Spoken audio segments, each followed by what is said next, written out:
এখন আমরা জানবো হচ্ছে বিসিএস প্রিলি প্রিপারেশন নিয়ে একদমই এটার মধ্যে ডিপ ঢোকার চেষ্টা করব। আমি মোহাম্মদ সৈকত হোসেন, আমি 44তম বিসিএস থেকে এডুকেশন ক্যাডারে আছি। আমি সঞ্জিদা আক্তার, আমি 47তম বিসিএস এ নিরীক্ষা ও হিসাব ক্যাডারে সুপারিশপ্রাপ্ত আছি এবং বর্তমানে সোনালী ব্যাংক পিএলসিতে সিনিয়র অফিসার হিসেবে কর্মরত আছি। অডিট ক্যাডার, আচ্ছা। যারা আর কি অডিট ক্যাডার ইংলিশে জানেন তাদের জন্য বলছি। আচ্ছা, তো তোমার পিলি প্রিপারেশন কিভাবে শুরু করেছো এবং কি কি বই? সেক্ষেত্রে আমি ডিরেক্টলি বই মানে সাবজেক্ট ওয়াইজ যাই। তুমি বাংলার জন্য কি পড়েছো? বাংলার জন্য আমি বাংলা যদি ব্যাকরণের কথা বলি, নবম দশমের যে ব্যাকরণ বইটা আছে নতুন এবং প্রথম দুইটা বই আছে, ওই বই দুইটা আমি খুব ভালো মতো পড়ি। এবং এমসিকিউর জন্য আমি একটা শিখরের এমসিকিউ বই আছে, ওইটা প্র্যাকটিস শিকারের প্রশ্নপাঠ। হ্যাঁ, প্রশ্নপাঠ ওইটা। তবে অগ্রদূত ভালো, ওটা মানে যদি আমার পড়া হয়নি, কিন্তু অন্যরা তো পড়তেও দেখতাম, যেহেতু আমি অলরেডি ওই বইগুলোর সাথে জড়িয়ে গেছিলাম। আর এক্ষেত্রে পিলি বা রিটেন যে প্রিপারেশনে হোক না কেন, আপনি যে বই প্রথমে পড়েছেন ওই বইটাই কন্টিনিউ করাই বেটার, কারণ সব বই কাছাকাছি হচ্ছে মানে লেখা মূল থাকে। কথা হচ্ছে যে ওই বইগুলোর মধ্যে যে এক্সাম্পল গুলো আছে এগুলো আপনার মাথায় সেট হয়ে যাওয়া লাগবে। ও যে 9-10 এর বই বলছে, আমার মনে আছে যে ব্যাংকের একটা পরীক্ষায় সেখানে একটা কঠিন প্রশ্ন আসছিল, ও হচ্ছে সেটা ভালোভাবে অ্যান্সার করছে আর এবং খুব খুব কনফিডেন্টলি বলছে ওইটা ট্রু, মানে ওইটা কারেক্ট। হ্যাঁ, কেন বলছিল? কারণ হচ্ছে ওইটাই এক্সাম্পলে ছিল। তো হচ্ছে 9-10 এর বই পড়েন বা যে কোনো বই আপনি পড়েন, সেখানে খুব ভালোভাবে আপনি প্রিপারেশন নেন, যাতে ওইখান থেকে যদি আসে যে প্রশ্নগুলো আসে সেটা যেন ভুল না হয়। আর কিছু আছে বাংলা বলার? হ্যাঁ, এবং বাংলা সাহিত্যটা বলি। বাংলা সাহিত্যর ক্ষেত্রে সৌমিত্র শেখরের সাহিত্য জিজ্ঞাসা নামে একটা বই আছে, আমি ওই বইটা পড়ি। তো ওই বইটা হচ্ছে পিলি রিটেন দুইটা কি আসলে ভালো প্রিপারেশন এনে দেবে।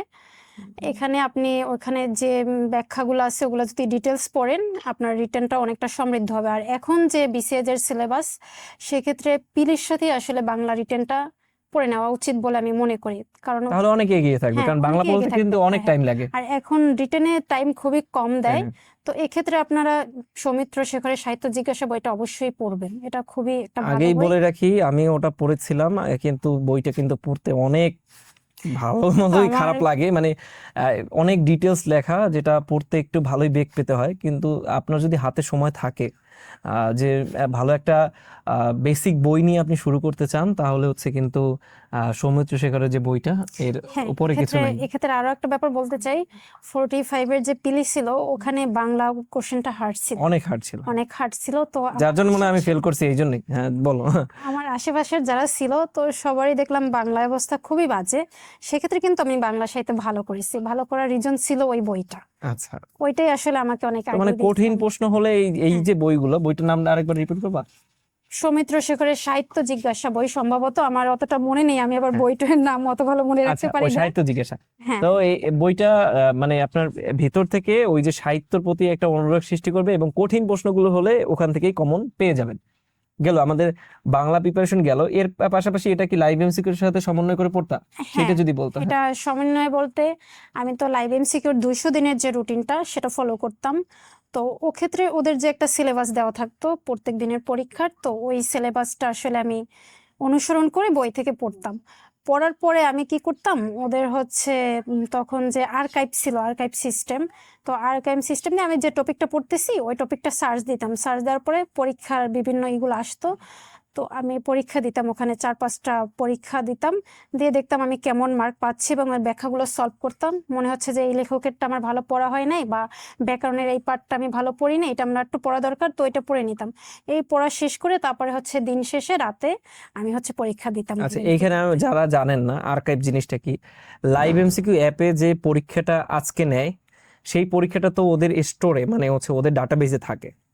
তো এরকম অনেক পরীক্ষা ওরা অলরেডি নিয়ে ফেলেছে। এখন ওদের শিডিউলে আজকে ধরেন 5জন রাইটার দিয়ে প্রশ্ন হবে সাহিত্যে। তো আমরা কি করতাম, সেটা হচ্ছে ওই 5টা রাইটার আগে পড়তাম, পড়ার পরে আগে এই যে আর্কাইভে আগে 4-5টা সেট প্রশ্ন যেখানে সেম রাইটার দিয়ে আসতো, সেটা আমরা সলভ করতাম। এবং সলভ করলে হয়তো কি ওখানে আমাদের লিমিটেশনগুলো আমাদের নজরে আসতো, যে আসলে এই প্রশ্নটা তো পড়িনি, এর নজরে এড়াই গেছে। তো একটা ভালো প্র্যাকটিস হইতো, পড়তাম, এক্সাম ওই যে আগের এক্সামগুলো দেখতাম, দেন রাত হলে মেইন যে এক্সাম, যেখানে হচ্ছে আমাদের পাশ করা লাগতো, পাশ করা আমাদের টার্গেট, কারণ ওখানে পাশ করা লাইভ এমসিকিউতে পাশ করা অনেক কঠিন। তো আপনি যদি আর্কাইভ চর্চা করেন আপনার টপিক ধরে ধরে, আপনি কিন্তু পাশ করার কাছাকাছি যাবেন এবং পাশও করবেন। তারপরে আর আছে এখানে কিছু বলার? না, বাংলায় আসলে আর এরকম ঠিক কিছু আছে, বলার তাহলে নাই। ইংলিশের জন্য যাও, যেটা হচ্ছে তোমার একটু কঠিন, মানে সানজিদা একটু দুর্বল ইংলিশে, ঠিক আছে? একটু দুর্বল। একটু দুর্বল, মানে অনেক দুর্বলও বলতে পারো। আহ, সেই লিমিটেশন কাটাইয়া, মানে অনেক আছে আমার এখানে যারা ভিডিও দেখেন, এদের মধ্যে দুই পক্ষ, একটা হচ্ছে অনেকে আচ্ছা। ইংলিশে দুর্বল আর অনেকে হচ্ছে গণিতে দুর্বল। তো সানজিদা ইংলিশে দুর্বল হলেও গণিতে সবল। তো এক্ষেত্রে যারা দুর্বল হ্যাঁ, তাদের জন্য আসলে আমার একটা সাজেশন, তোমার সাজেশন থাকবে, তুমি কিভাবে ভাই ওভারকাম করছো এটা আমাদেরকে বলবা। আমি যেটা ওভারকাম করছি সেটা না হয় পরে বলি, তবে আপনাদের জন্য যে সাজেশনটা, যারা ভার্সিটির ফার্স্ট ইয়ার বা সেকেন্ড ইয়ারে আছেন, এটা তাদের জন্য খুবই কার্যকরী। ইংলিশ এবং ম্যাথ দুইটার ক্ষেত্রেই আপনারা যে কাজ করবেন, অবশ্যই টিউশনি করাবেন, এবং টিউশনিতে ইংলিশ ম্যাথ এই দুইটা সাবজেক্ট অবশ্যই পড়াবেন, সম্ভব হলে বাহ, আইসিটি, আমি সম্ভব হলে আমি এই তিনটাই করছি কিন্তু, হ্যাঁ, বলার আগেই, আমাকে বলার আগে আমি করে ফেলছি। আইসিটি এবং বিজ্ঞান, এই দুটো। বিজ্ঞান করাতে পারিনি, বাট হচ্ছে সায়েন্স ব্যাকগ্রাউন্ডে যারা আছে, এরা হ্যাঁ যারা করা পারবে। ফিজিক্স আমি কেমিস্ট্রি হচ্ছে নিয়ে পড়াশোনা করতেছে, ইংলিশ ম্যাথ আর হচ্ছে আইসিটি পড়াইছি, যে ওইটার বেসিকটা অন্তত ভালো ছিল। হ্যাঁ এক্ষেত্রে আপনারা ইংলিশ আর ম্যাথ তো অবশ্যই করবেন, আমি নিজেও করতাম। হ্যাঁ হ্যাঁ। আমি আসলে অনার্স ফার্স্ট ইয়ার থেকেই হুম। পড়াতাম, তো 6 থেকে 10 এরকম আমার স্টুডেন্ট ছিল। তো ওদের ম্যাথ, মানে ম্যাথে ওরা বলতে গেলে আমার ভক্ত ছিল, আমি একটু ছোটবেলা থেকে ম্যাথটা ভালো পড়তাম। তো ওদের ম্যাথ করানো থেকে শুরু করে ইংলিশটা আমি একটু উইক ছিলাম, তো ওদের পড়ানোর কারণে একটু হইলেও আমার এটা আসলে উইকনেসটা কেটে উঠছে। তাহলে বলো কেমনে ইংলিশ প্রিপারেশন নিবে? ইংলিশ প্রিপারেশন আসলে এটা প্রিপারেশন নেওয়ার বলতে কি, আপনি অবশ্যই 6 থেকে 10 এবং ম্যাথের ক্ষেত্রে, আর ম্যাথটা একটু পরে যাই, আগে শুধুমাত্র ইংলিশটা ইংলিশটা থেকে। বলি। তো ইংলিশের ক্ষেত্রে আপনি অবশ্যই 6 থেকে ইন্টারমিডিয়েট পর্যন্ত যে ইংলিশ স্টুডেন্ট আছে তাদের হচ্ছে প্রাইভেট পড়ানো ট্রাই করবেন। ওদের বইগুলোতেই যে প্রবলেমগুলো আছে, যে গ্রামাটিক্যাল ইস্যুগুলো আছে, ওইগুলো নিজে আগে একটু বাসায় প্র্যাকটিস করে, আলাদা প্রয়োজনীয় বই কিনে নেবেন, নিজে প্র্যাকটিস করে ওদের পড়াবেন। আশা করি আপনার কোনো উইকনেস থাকবে না। এবং সর্বশেষ বাজারে যে প্রচলিত একটা বই আছে, ওই বইটা পড়বেন। বলে দেন, আর লুকোচুরি কিছু নাই। আচ্ছা, তো এক্ষেত্রে যে আমি যে বইটা পড়েছি সেটা হচ্ছে মাস্টার বই। তো মাস্টার বইটা অনেক জাহাঙ্গীর বড়, আলমের যে হ্যাঁ, মাস্টার বই। মাস্টার বই, ওনার বইটা যথেষ্ট ভালো। তো ওখানে প্রিভিয়াস সব কোশ্চেন আছে, যেহেতু আপনি ক্লাস 6 থেকে ইন্টারমিডিয়েট পর্যন্ত যদি টিউশনি করান, ওক্ষেত্রে আপনার একটা বেসিক এমনিতেই হয়ে যাবে। এরপরে এই বইটার যে প্রিভিয়াস কোশ্চেনগুলো আছে এবং কিছু যে রুলসগুলো আছে, এগুলো যদি পড়ে কোশ্চেনগুলো সলভ করেন, ইজিলি আপনি ইংলিশে স্ট্রং হয়ে যাবেন। এবং অবশ্যই পরীক্ষা দিবেন। লাইভ এমসিকিউতে দেখা যায় আপনি একটা টপিক পড়তেছেন, ওর অসংখ্য প্রিভিয়াস পরীক্ষার প্রশ্ন আছে, ওইগুলো সলভ করবেন। সলভ করলে আপনি বুঝতে পারবেন আপনার অবস্থাটা কেমন। আপনি যদি দেখতেছেন একটা, মনে করেন আপনি হচ্ছে প্রিপোজিশনের কথা যদি বলে, প্রিপোজিশনের ক্ষেত্রে আপনি যদি দেখেন আজকে আপনি 20 মার্কের পরীক্ষায় আপনি 10 পেয়েছেন, তার মানে আপনার উইকনেস আছে, আপনি এটা নিয়ে আরেকটু কাজ করেন। কাজ করলে দেখা যায় আপনি পরের পরীক্ষায় 12-13 পেলেন, এরকম করে এটা মনে হচ্ছে আপনার এখন আমার উইকনেস আছে, আপনি আরো একটু পড়লেন, সময় দিলেন, আপনি কোন কোশ্চেনগুলো পারতেছেন না, এগুলোর রুলস কি, এগুলো কেন এমন হয়েছে, এটা 2-3টে বই ঘেটে ঘেটে, অনলাইন আছে এখন, ঘেটে ঘেটে আপনি দেখবেন। আশা করি ওইটা আপনার 15-16তে চলে যাবে। এবং 15-16 এনাফ 20 মার্কের কোশ্চেনে যথেষ্ট ভালো মার্ক। তো এভাবে করে আপনি যে কোনো টপিকে স্ট্রং হতে পারবেন। আচ্ছা, খুবই ভালো বলছো। আসলে অনেককেই আমরা ভিডিওতে আনছি, হয়তো সানজিদের মতো এত ক্লারিটি কেউ দিতে পারেনি। মানে আমার পর আর কি ক্লারিটির দিক থেকে সেকেন্ডে বলা যায়, ক্লারিটির দিক থেকে তার আমি মানে কিন্তু প্রথম। হচ্ছে হ্যাঁ ফার্স্ট, এটা হ্যাঁ, বলতে না চাচ্ছে আমি প্রথম, আমার মানুষ আমার ধারে নিজের কাছে কেউ নাই। প্রশংসা ভালো করে। সবাই ক্যাডার যেখানেই হোক আর না হোক, আমার বিষয়টা একদমই আলাদা। যাই হোক, এখন হচ্ছে পরেরটা যাই, গণিতের প্রিপারেশনটা বলো, যেহেতু তুমি স্ট্রং, এক্ষেত্রে বলতে পারবা। অবশ্যই এই কথাটা মাথায় রাখবা যে একজন দুর্বল ক্যান্ডিডেট দেখতেছে, তাই সে গণিতে কিভাবে স্ট্রং হবে। ফার্স্ট যে কাজ, আপনার হচ্ছে ক্লাস 6 এর যে বই, বোর্ড বই আছে, এইটা নিয়ে বসতে হবে। প্রয়োজন হলে আপনি ক্লাস 5 এর বই নিয়েও বসতে পারেন, যদি বেশি। অনেক গুরুত্বপূর্ণ ম্যাথ আছে ক্লাস হ্যাঁ। 5। অনেকে মনে করে ক্লাস 5 ওখানে কি আছে, কিন্তু চাকরির পরীক্ষা আসার মতো কিন্তু ভালো উপাদান কিন্তু ক্লাস 5 এ আছে। যার দুর্বলতা আছে 5 এ, Math গুলো হ্যাঁ আছে। অনেক কিছু আছে ওখানে। তো তো ওটা যদি 5 এর যাদের একদম বেশি উইক, ক্লাস 5 থেকে শুরু করলেই অনেক ভালো হয়।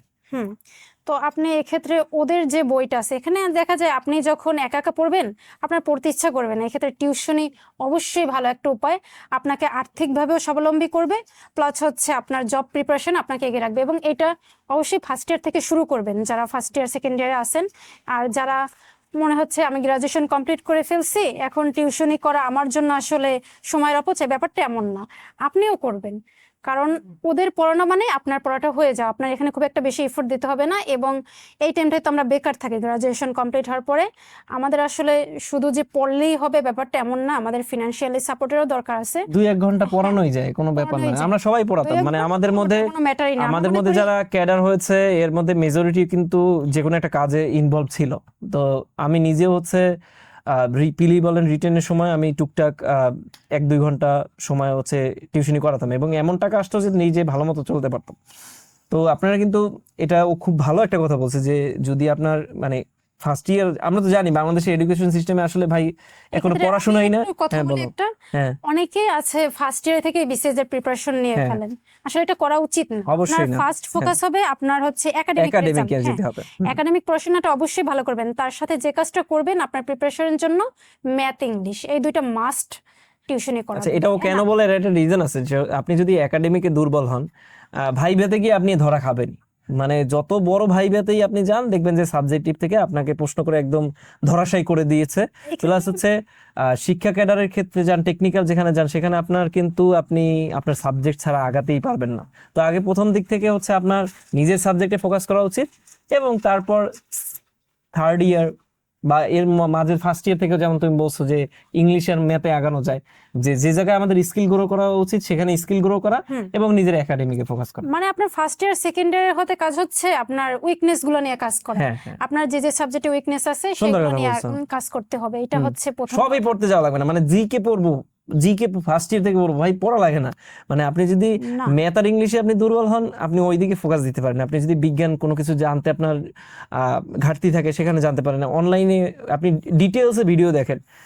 আপনাকে তো ওই যে টেবিলে বসে পড়তে হবে না, আপনি কনসেপ্ট ক্লিয়ার করে রাখলেন শুরু থেকে, তো আপনি অনেকের থেকেই হচ্ছে তাহলে আগেই থাকবেন। আর এক্ষেত্রে আরেকটা আমার কথা আছে, এখানে অনেকে মনে করে যে একাডেমিক পড়াশোনা এর থেকেও জবের পড়াশোনাটা ইম্পর্টেন্ট। এটার সাথে একটু আমি দ্বিমত পোষণ করি, কারণ আপনার জবের পড়াশোনা করার জন্য যথেষ্ট টাইম আছে, আপনি হুম যদি হুম ক্যাপাবল হন হুম আপনি এক্ষেত্রে ভালো করবেন। কিন্তু আমাদের জব সেক্টরে বিশেষ করে বিজনেস ফ্যাকাল্টি যেমন আমি আছি, আমাদের বিভিন্ন যে পাওয়ার সেক্টর থেকে শুরু হুম করে পেট্রো বাংলার মতো, শুধু বিজনেস ফ্যাকাল্টি এমন না, অন্যান্য ফ্যাকাল্টিরও যেমন এই যে সায়েন্স ব্যাকগ্রাউন্ডে যারা আছে, স্ট্র্যাটেজিক্স বা ইকোনমিক্সের যারা আছে, ম্যাথের বিভিন্ন জায়গায় কিন্তু সার্কুলারে টেকনিক্যাল পোস্ট থাকে। টেকনিক্যাল পোস্ট আছে হ্যাঁ যেগুলোতে কম্পিটিশন একটু কম থাকে হ্যাঁ, তুলনামূলক। কম্পিটিশন আপনার হচ্ছে বিসিএসই যে গোল হবে, আপনি বিসিএসই ক্র্যাক করতে পারবেন ব্যাপারটা এমন না, অবশ্যই ট্রাই করলে পারবেন, কিন্তু দেখা গেল আপনার একটা জব প্রয়োজন, হ্যাঁ ঠিক আছে আপনার বিসিএস হবে। তো সেক্ষেত্রে এই যে আপনি যদি একাডেমিক লাইফে ভালো করে পড়াশোনা করেন, আপনার টেকনিক্যাল সেক্টরে যে জবগুলো সেগুলো আপনি ইজিলি ক্র্যাক করতে পারবেন। সেক্ষেত্রে অবশ্যই একাডেমিক লাইফটাকে গুরুত্ব সহকারে বিবেচনা করবেন। আচ্ছা, বিসিএস হচ্ছে আপনার নবম গ্রেডের একটা চাকরি। তো টেকনিক্যাল ক্যাডারেও কিন্তু নবম গ্রেডের খুব ভালো ভালো চাকরি আছে, রয়্যাল রয়্যাল চাকরি আছে, যেগুলো সম্পর্কে মানুষ অত বেশি কথা বলে না। তো আপনারা যদি ওইভাবে প্রিপারেশন নেন এবং খোঁজ খবর রাখেন, দেখবেন টেকনিক্যাল ক্যাডারেও আপনি খুব কম কম্পিটিশনে একটা ভালো জায়গায় রিচ করতে পারবেন। আহ, আর এটাও একটু খোঁজ খবর নিয়ে আর কি সবসময় রেডি থাকতে হয়, এটার জন্য আলাদা একটা জনরা আছে। আপনি নিজের সাবজেক্টিভে ভালো হন, এবং ওই টেকনিক্যাল যারা প্রিপারেশন নেয় তাদের সাথে অ্যাড হয়ে একটা সলিড প্রিপারেশন নিয়ে যেন হচ্ছে দুইটা ব্যালেন্স করতে পারেন। আমার মনে হয় এক্ষেত্রে একাডেমিক লাইফে যদি যারা ভালো পড়াশোনা করে তাদের আসলে ওই বিসিএস এর প্রিপারেশনের ক্ষেত্রে এসে টেকনিক্যালটা খুব একটা এফোর্ট দিতে হয় না, আমার হ্যাঁ হয় নাই হ্যাঁ, দিতে। তুমি তো ভালো ছিলে, তুমি প্রথম সারির স্টুডেন্ট ছিলে, এই জন্য এটা হয় নাই। বাট হচ্ছে মানে আমার মনে হয় যে সবারই, আমি তো জানি বাংলাদেশের এডুকেশন সিস্টেমে আসলে ভাই অন্যান্য যে ম্যাক্সিমাম সাবজেক্ট আছে যেখানে আসলে আপনি কোনো রকম প্রতিদিন 1-2 ঘন্টা সময় দিলেই সেখানে আপনি খুব ভালো করতে পারবেন, খুবই ভালো করতে যেমন পারবেন। আমাদের এই যে হ্যাঁ 47 হ্যাঁ বিসিএস এর কথাই যদি বলি, ম্যাক্সিমাম টেকনিক্যাল পোস্ট ফাঁকা গেছে। ইভেন আমার যে সাবজেক্ট সেখানে 42টা পোস্ট ছিল, মাত্র 3 জন রিকমেন্ড করতে পারছে, বাকি যে 39টা পোস্ট এটা ফাঁকা গেছে। যাওয়ার রিজন হচ্ছে হ্যাঁ, পিএসসি এখন একটু করতেছে হয়তো একটু ঝামেলা করতেছে হ্যাঁ ভিতরে। টাইট আর করতেছে, একটা বাট জিনিস হচ্ছে তোমার, একাডেমিক আসলে আমরা যদি ভালো মতো পড়ি তাহলে আশা করি এক্ষেত্রে যতই কম নিক না কেন আমরা কিছুটা হলেও অ্যাডভান্টেজ পাবো। আচ্ছা আচ্ছা ঠিক আছে, তাহলে আমরা গণিতটাও রিক্যাপ, মানে ওইটা গণিতে তুমি বলছো যে 6 মানে 5 থেকে হচ্ছে যে এটা আছে প্রাইভেট পড়াবো, হ্যাঁ ঠিক আছে। আর কোনো বই কি রিকমেন্ড করবা যে হ্যাঁ, ওইটা বই বাদে একাডেমিক? খায়রুল যে বেসিক ম্যাথটা আছে হ্যাঁ এইটা অবশ্যই আপনারা হচ্ছে সলভ করবেন। হ্যাঁ আর এটা সলভ করবেন আগে হচ্ছে ক্লাস 6 থেকে 10 পর্যন্ত, এবং 10-এর হায়ার ম্যাথটাও এটাও দেখবেন। এখন বিশেষ রিটেনে কিন্তু সহ বিভিন্ন যে আইবিএ যে পরীক্ষা নেয় বা অন্যান্য জায়গায় হায়ার ম্যাথ থেকে প্রচুর ম্যাথ থাকে, তো এটাও সলভ করবেন। ক্লাস 6 থেকে 10 ম্যাথ এনাফ। আর একটু অ্যাড করি, ও হচ্ছে খায়রুলের বেসিক ম্যাথ বলছে, তো নতুন একটা বই আসছে যেটা আমরা আসলে পাইনি, আশরাফুলের ম্যাথ পিলি ককটেল আছে, পিলি ককটেল আর রিটেন ককটেলও আছে। রিটেন তো আর আপাতত আমরা সাজেশন দিচ্ছি না, তো আশরাফুলের ম্যাথ পিলি ককটেলটা যদি শুধুমাত্র আপনি বিসিএস প্রিপারেশন নেন তাহলে ওইটা মোর দেন এনাফ। হ্যাঁ বলো হ্যাঁ, তারপর। এটা তো গেল এরপরে ম্যাথ। যে হ্যাঁ, তারপর কোনটা ধরবো, জিকে বলতে বলা পারো, যায় বলো জিকে জিকে। সম্পর্কে। হ্যাঁ জেনারেল নলেজ। হ্যাঁ জিকে কথাটা বলি, জিকে তো আমার উইকনেস আছে, হ্যাঁ আমি আসলে জিকে খুব ভালো পারি না। তো এক্ষেত্রে আমি বেসিক ভিউটা কিনছিলাম, তো বেসিক ভিউ কিনে ওখান থেকে খুব ভালো মতো আসলে পড়তাম। আমি কোনো কিছু বাদ দিতাম না, যেগুলো আসবে না ওগুলো পড়তাম। আমি আসলে অত স্ট্র্যাটেজি ফলো করতে পারতাম না, আর আমি অত কৌশলীও না, আমি গদবাঁধা পড়ে যেতাম। তো এখানে পড়লে আবার একটা সুবিধা আছে, আপনার আনকমন যে দুই একটা কোশ্চেন সেটা হচ্ছে আপনি পারবেন। আর এখানে লাইভ এমসিকিউ তো আছেই, আপনার ওখানে হচ্ছে টপিকটা পড়ে আপনি পরীক্ষা দিবেন, যেটা বললাম বাংলার ক্ষেত্রে। তো এখানেও সেম, বেসিক ভিউ এনাফ। হ্যাঁ, অন্যান্য বই আপনি দেখতে পারেন, বাজারে অনেক ধরনের বই আছে যেটা আপনার ভালো লাগে। অনেকের কাছে মনে হয় বেসিক ভিউ বইটা আসলে অনেক বড়, এটা পড়া কষ্টকর। ভাই ওখানে 4টা সাবজেক্ট আছে, তো 4টা সাবজেক্ট একটু তো বেশি হবেই, আমারই অত বেশিও না, আমার কাছে ওটা মনে হয় নাই। একটু কঠিন করে লেখা হয়তো, বাট আপনি যদি অভ্যস্ত হয়ে যান আশা করি ভালো করবেন। মূল কথা হচ্ছে অনেকে বলেন যে এমপি3 পড়েও ক্যাডার হওয়া সম্ভব। হ্যাঁ সম্ভব, এরকম না যে এমপি3 পড়ে ক্যাডার হওয়া সম্ভব না। তখন হচ্ছে হ্যাঁ অবশ্যই সম্ভব। বিশেষ মোনাজাত ধরতে হবে যে আল্লাহ কমন দিও, ঠিক আছে। তো বেসিক ভিউ আসলে এক্ষেত্রে আমি আরেকটা কথা হ্যাঁ বলি, আসলে আপনার ভিতর যদি ক্যাপাবিলিটি থাকে আপনি বাজারে যে কোনো বই পড়ে চাকরি পাবেন, এগুলো হ্যাঁ আসলে খুব পাবে। একটা আমি ম্যাটার আমি করে একটু না। অন্যভাবে বলতেছি যে আসলে এমপি3 হ্যাঁ বিগত সাল বেশ সাজানো, বিগত সাল বেশ যদি প্রশ্ন হয় আপনি এমপি3 থেকে সর্বোচ্চ কমন পাবেন। কিন্তু যদি ভাই একটু যদি জটিল প্রশ্ন চলে আসে তাহলে আর এমপি3 তে আপনার কাজ হবে না, তখন আপনাকে যে বইটার সাপোর্ট দিবে সেটা হচ্ছে বেসিক ভিউ। তো কেউ যদি শুরুতেই বেসিক ভিউ পড়তে চান পড়তে পারেন। আর কারোর কাছে যদি জিকে খুব বেশি প্যারা মনে হয়, আর আপনার হেলথ ক্যাডার আছে, এই ক্যাডার আছে, ওই ক্যাডার আছে, যেগুলো আপনি মনে করেন যে একটু উতরে গেলেই হবে, সেক্ষেত্রে আপনি এমপি3 দেখতে পারেন, এটা কোনো ব্যাপার না। ঠিক আছে, তাহলে আমরা জিকে গেলাম, তারপর আর কোনটা আছে? জিকের পরে এখন আইসিটি বলা যায়। আইসিটি বলো। আইসিটি এটার ক্ষেত্রে ওই যে আলাল যেটা ওইটাই হ্যাঁ এনাফ। ওটা আমিও ওইটাই পড়েছি, আর ওইটা পড়েই আর কি মোটামুটি এর বেশি আর কিছু লাগে না। হচ্ছে একটু বইটা অনেক বড়, হ্যাঁ ইনফরমেশন ব্যাংক বেশি। পার্টটাও আছে। হ্যাঁ হ্যাঁ তো যারা বিশেষ প্রিপারেশন নেন তাদের জন্য পরামর্শ থাকবে, ওই বইতে হচ্ছে শুরুতে দেয়া আছে যে কোশ্চেন কোন কোন জায়গা থেকে হ্যাঁ আসছে। আপনি যদি কোশ্চেনটা পড়েন, অ্যানালাইসিস করেন যে এই টপিক থেকে কোশ্চেনটা আসছে, ওদের বইতে আসলে এটা সাজানোই আছে। তো আপনি ওই টপিকটা খুব ভালো পুরো মতো, বই পড়ার হ্যাঁ, দরকার নেই, দরকার নেই, শুধুমাত্র মানে বিসিএস পড়ে নিতে রিলেটেড। হবে। হ্যাঁ তবে ওদের বইটা যদি ভালোভাবে পড়া যায়, যে টপিকটা বিসিএস রিটেনেও আছে, তো ওইটা অনেকটা কভার করা যায় বলে আমি মনে করি। আচ্ছা, তাহলে আমরা বিজ্ঞানে যাই। বিজ্ঞান, বিজ্ঞান আসলে বিজ্ঞান আমার জন্য একটু অত্যন্ত দুঃখজনক বিষয়, আমি বিজ্ঞান পারিই না। আমি আসলে ছোটবেলা থেকে কমার্স ব্যাকগ্রাউন্ডের স্টুডেন্ট, মানে হ্যাঁ ক্লাস 9-এ কমার্স, দেন তো কমার্স অ্যাকাউন্টিং, কমার্স। এবার আমার সাবজেক্ট হচ্ছে অ্যাকাউন্টিং। তো বিজ্ঞান আমি পারতাম না, আমি যতই পড়ি না কেন, আমি 45, 46, 47, 50 এবং 49 তো আলাদা বিশেষ। তো এই যে পিলিগুলো পাশ করছি, কোথাও আমি বিজ্ঞানে ভালো মার্ক পাই নাই। তো আমি 45, 46 খুব সিরিয়াসলি পরীক্ষা দিছি বিজ্ঞান পড়ে। তো আমি ওই যে জর্জের যে এমপি3 ওই বইটা পড়ছিলাম, পরে খুব ভালো করার জন্য আমি ওরাকলম মনে হয় কিনছিলাম। কিন্তু আমি দেখতেছি আমি যতই পড়ি না কেন কোনো কাজ হয় না, আমার মার্ক আসলে বাড়তেছে না। পরে বুঝলাম আসলে বেসিক স্ট্রং না হলে বিজ্ঞানে ভালো করা আর্টস বা কমার্স ব্যাকগ্রাউন্ডের জন্য মানে খুব একটা সুবিধাজনক না। তো আমি এটা আশা ছেড়ে দিলাম। পিলিতে 15 মার্ক, তো বেঁচে যেত 15 মার্ক না হলে আমার চলবে, বাকি 185 মার্ক আমার জন্য এনাফ। ওই ক্ষেত্রে আমি মার্ক ক্যারি করতে পারবো ভালো। তো আমার লাস্ট যে 50 দিলাম, ওখানে মনে হয় আমি বিজ্ঞানে -0.5 মার্ক পেয়েছি। কয়েকটা দাগিয়েছিলাম, তো সেক্ষেত্রে নেগেটিভ হয়ে গেছে। তো আপনার যদি কোনো সাবজেক্টে বিজ্ঞান বা আইসিটি এগুলো তো 15 মার্ক, এখন কি আইসিটিতে বেশি নাকি?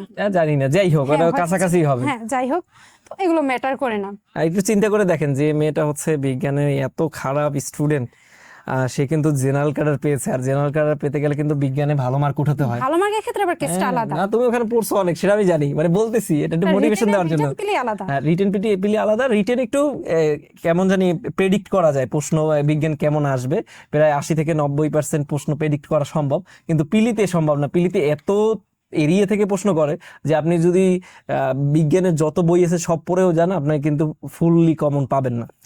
তো আমি মনে হয় হাতে একটু বেশি নাড়াচ্ছি, কারণ আমাকে মশায় প্রচুর সমস্যা নেই, কামড়াচ্ছে। মশায় কামড়াবে, সমস্যা নাই। এই যে মশায় কামড়াচ্ছে, আপনারা প্রতিদিন দিন, আমরা বিকাশ নাম্বার দিয়ে দেবো, আমাদের টাকা বিকাশে পাঠাই দিন, আমরা মজা খাবো।